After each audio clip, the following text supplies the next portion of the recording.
Well, hello, Hull. Great to see everyone. Well, hello, Hull. Great to see everyone standing up for their rights today. This is Mark Devlin. I'm sorry I can't be with you in person, but I'm certainly there in spirit. So, 2020. How's that all working out for you so far? I'm sure we're all really appreciative of our government keeping us safe from the virus. If this is them keeping us safe, just imagine what they could do if they wanted to cause us some harm. Doesn't bear thinking about. You know, if you'd asked the average person in Britain at the start of this year what type of political institution we live in, I'm sure most would have replied that, well, we live in a democracy. It's a free country. Apparently, getting to put a cross on a piece of paper every 4 to 5 years constitutes that.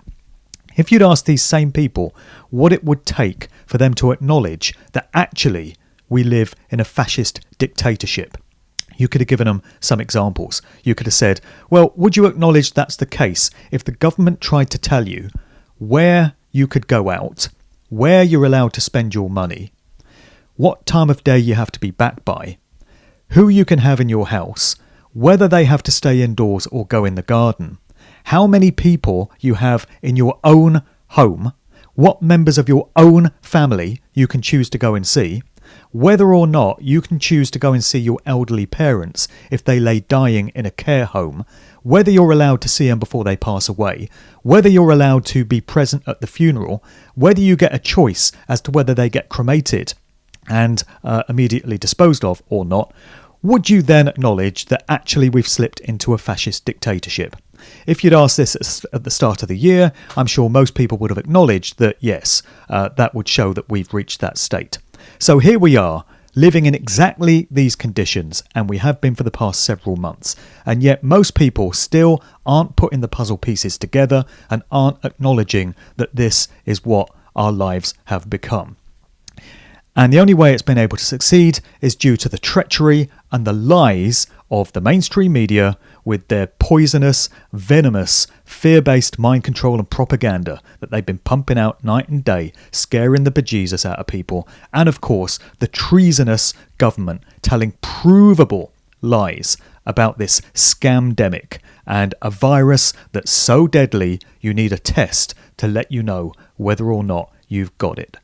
Of course, this is nothing about any virus. It's been used as an excuse to fast-track this country and virtually every other nation into full-scale tyrannical dictatorship.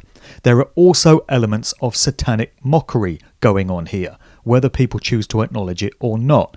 The overlords that we have, the evildoers, the architects of this narrative, are at their core dark occultists who adhere to religious practices and ritualistic traditions.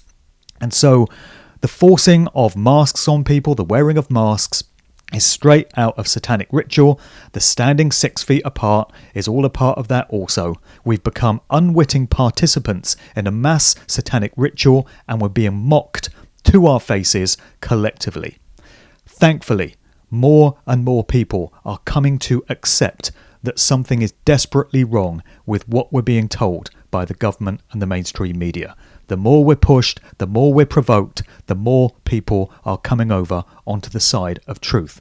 There are only two sides in this. You either stand with the evildoers who are seeking to do us great harm and to transform our society in line with long-standing plans coming out of the United Nations, Agenda 2030, the New World Order. It's all right there in their documentation where they want to take things. You're either going to have to stand with them, or you're going to come over on the side of truth and the side of freedom and the side of the free, sovereign people of Earth who just wish to be left alone to live freely, free of coercion, free of any violation of our natural born rights. That's all we want. That's all we seek to have restored. And these are natural rights and freedoms inherent in creation. More and more people are joining our side. And as this process continues and the longer it gets dragged out, we will win. Because the virus narrative is unsustainable in the long term. It's become too obvious what's going on. The enemy is right there in the room with us now. They've shown themselves and there's no turning back. The cat is out of the bag and it's not going back anytime soon. And when your back is against the wall, you only have two options. One is to roll over and die, admit defeat.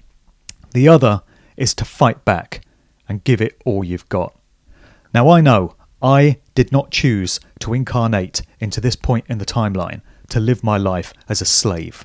My children were not born to live as slaves, and none of us were. Right now is the moment of all our lives. This is why we chose to be here, to participate in the events of these times. And none of us came here to live our lives as slaves. We came to win back our freedom, to put down tyranny, and to say no. We will win this. We will do it. Evil will not succeed. Truth, freedom, and right action has always won the day in the end, and it will be no exception in these circumstances. Big respect to everyone turning out today, adding their voice to the sound of the crowd. Together, collectively, we will do this. Evil and tyranny will not succeed. This is our time now. Thanks for listening.